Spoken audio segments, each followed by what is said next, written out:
지난달 초 민족문제연구소가 일본인 검사의 3.1운동 당시 수사 기록물을 발견해 공개를 했고요. 이 기록물에 강원 영동 지역 애국지사들의 행적이 담겨 있다는 소식 전해드렸는데요. 이때 기획보도를 시작한 김인성 기자는 한 달을 넘겨 아직까지 기획보도를 이어가고 있습니다. 그동안 영동 지역의 독립유공자를 찾아다닌 김인성 기자를 다시 한번 이 자리에 모셨는데요. 그동안 취재한 이야기를 들어보도록 하죠.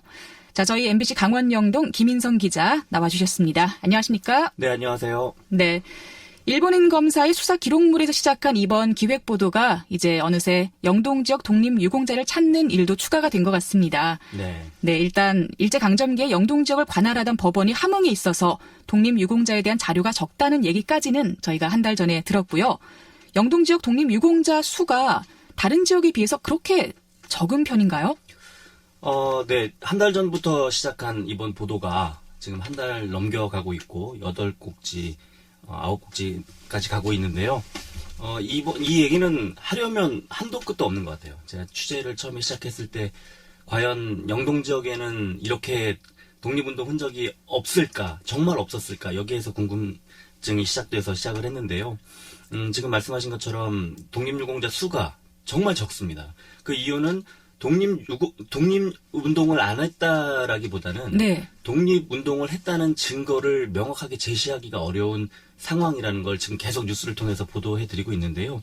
실제로 제가 조사를 했더니 영동 지역의 독립유공자 서훈을 받으신 분의 수가 636명, 현재 636, 약간 변동이 있을 수 있습니다만 네. 636명입니다. 이 숫자는 지금 남북 분단이 된 이후에 황해도, 북쪽에 있는 황해도나 함경남도보다도 숫자가 더 적은 건데요. 아, 그래요? 네, 그렇습니다. 그래서, 굉장히 적어요. 경상북도가 2,200명에 달하는 걸 이제 생각을 해보면 굉장히 강원도의 숫자는 너무너무 적어서 어떻게 말씀을 드릴 수가 없습니다. 근데 제가 말씀을 드렸던 것처럼 일단 우리나라의 독립유공자 서훈을 받으려면 일제강점기 때 감옥에 갇혔던 기록, 그 다음에 수사를 받았던 기록, 이런 기록들을 문서로 증명해야 되는데 제가 보도에서 말씀드린 것처럼 강원도 영동 지역은 우리나라에서 유일하게 북한 함흥 지역, 함흥과 원산 지역의 주요 사법기관들과 감옥이 있었습니다. 그렇기 때문에 증명하기가 어려웠고요. 또 여러 가지 그 이후에 의병 활동이라든가 그 흔적들을 찾기가 굉장히 어려웠던 게 의병 굉장히 활발하게 이루어졌던 의병이나 항일운동 운동가들이 굉장히 북쪽 지역으로 그래서 쫓겨가다가 결국에는 만주나 더 많은 분들은 러시아의 연해주 지역으로 이동을 하는 흔적들이 보이거든요. 그런데 연해주라는 곳은 소련 지역이고 만주라는 지역은 중국 지역이고 또 함흥이나 원산 지역은 다 북한 지역이기 때문에 분단 이후 현대사를 거치면서 그 기록을 찾기가 정말 어려웠던 거죠. 그래서 영동 지역의 독립유공자 서훈자 수는 아시다시피 지금 제가 보도했던 것처럼 정말로 적다는 것을 보여드렸습니다. 네. 그래도 이제 최근 다양한 경로로 이제 독립유공자를 찾고 있잖아요. 그 중에서 증거가 되는 기록이나 흔적이 있는데도 서훈을 못 받은 그런 분들도 계신가요? 너무 많아가지고 제가 어떻게 보여드려야 될지를 모르겠는데, 간단하게 저희 동네, 이쪽 지역의 일들을 제가 찾아서 하나, 두 개씩 보여드리고 있는데요. 대표적인 경우가 강원도 양양인데, 양양은 사실 우리나라에서도 유관순 열사가 활동했던 천안 아우네장터 시위와 더불어서 우리나라에서 손에 꼽는 정말 큰 만세운동이 일어났던 곳인데요. 네. 그런데, 양양 지역의 독립 만세운동, 특히 3.1 만세운동은 주 흐름이 있습니다. 독립선언서를 들여온 경로가, 조화벽이라는 기독교계 여사와, 그다음 여성운동가와, 그다음에 유림 대표인 이석범 선생이 들여온, 독립선언서가 토대가 돼서 지역의 거센 만세운동으로, 번졌는데, 그 중에 조화벽 여사는 1990년에 애족장을 받아요. 그런데 이석범 선생은 아직도 서훈을 받지 못했습니다.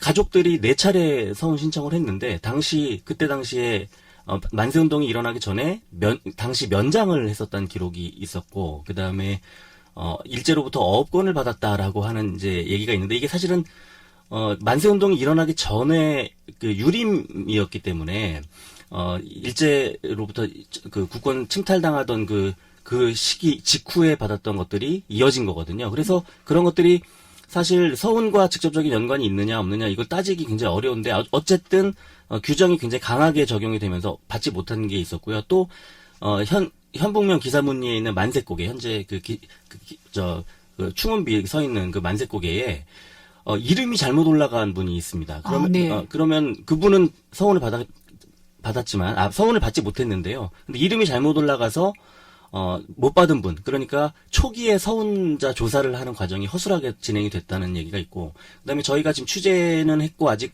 방송에서 보여드리지 못했지만 그 KBS 취재팀의 그 밀정이라는 그 내용을 보면은 네. 지금 현재 서훈을 받고 그 국립묘지에 안장돼 있는 분들 가운데 상당수는 친일파였었다라는 그래요? 것들이 계속 지속적으로 주장이 되고 있어요. 그래서 네. 이런 것들을 종합적으로 봤을 때는 분명히 서훈이라는 것, 그리고 서훈을 받았던 분들에 대한 전면적인 재조사가 필요하다고 저는 생각을 하고, 이와 더불어 국내 그리고 국외에서 활동했던 독립운동가들의 흔적을 찾는 일을 지속적으로 해야 된다. 그렇게 해야만 영동 지역의 독립유공자 수를 하나라도 더 찾을 수 있다라고 저는 생각을 합니다. 네. 아니 근데 그 서대문 형무소에 그 당시 정말 많은 독립운동가가 잡혀 있었잖아요. 혹시 그쪽에 수용 기록 카드 같은 거에는 우리 지역 사람들이 이름이 없었나요? 서대문 형무소 제가 다녀왔는데 네. 보도도 했는데요.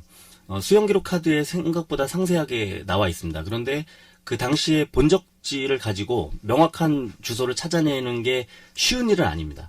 영동 지역의 경우에는 말씀드린 것처럼 1심의 그 재판이 다 함흥에서 벌어졌고, 또 감옥소가 함흥에 있었기 때문에, 그리고 또 그 당시에 독립운동가들 대다수가 실제로 항소를 하지 않는 그런 또 양태를 보입니다. 그래서 항소를 해서 경성 복심 법원까지 올라간 경우에는 이렇게 기록이 남고 그 독립운동가 서훈을 받을 수 있는 그런 계기가 되는데, 그렇지 않은 경우가 일단 많았고요. 두 번째는 현재 서대문 형무소에 남아있는 수용 기록 카드에 영동 지역의 경우는 그렇게 많지가 않습니다. 그런데 하나 희망을 걸어볼 일이, 그 서대문 형무소 역사관 관장이 직접 말씀하신 건데, 우리나라에 지금까지 드러난 수용 기록 카드는 안 밝혀놓고도 드러내지 못한 그것보다 훨씬 적다. 그래요? 예, 그 디지털화를 아직 하지 못했기 때문에 네. 지금 지속적으로 하고 있는 그 과정이라고 하고요. 그리고 서대문 형무소뿐만 아니라 이제 국가기록원이나 보훈처나 우리 정부기관이 다 힘을 모아서 해야 되기 때문에 시간이 굉장히 오래 걸린다고 해요. 그래서 이 과정이 진행이 되면 될수록 지금 특히 서울 수도권 지역 이외에 다른 이제 소외됐던 지역들, 영동 지역이 포함이 될 겁니다. 그 소외됐던 지역들의 그 활동가들, 독립운동 활동가들을 더 많이 발굴하지 않을까 하고 기대를 하고 있더라고요. 예. 네. 앞서 강원동부 보훈지청과도 이야기 나눴지만 지금 또 숨겨져 있는 우리 지역 독립유공자분들을 더 많이 찾아내도록 노력을 하고는 있습니다만, 앞으로 더 적극적인 노력과 또 우리 김성 기자께서도 열심히 취재를 해주시기를 부탁을 드리겠습니다. 자, 12월 6일 금요일 라디오 동서남북 오늘 순서는 여기서 마칩니다. 지금까지 기술 박용석, 구성 정재익, 진행의 김서영이었습니다. 함께해 주신 여러분 고맙습니다.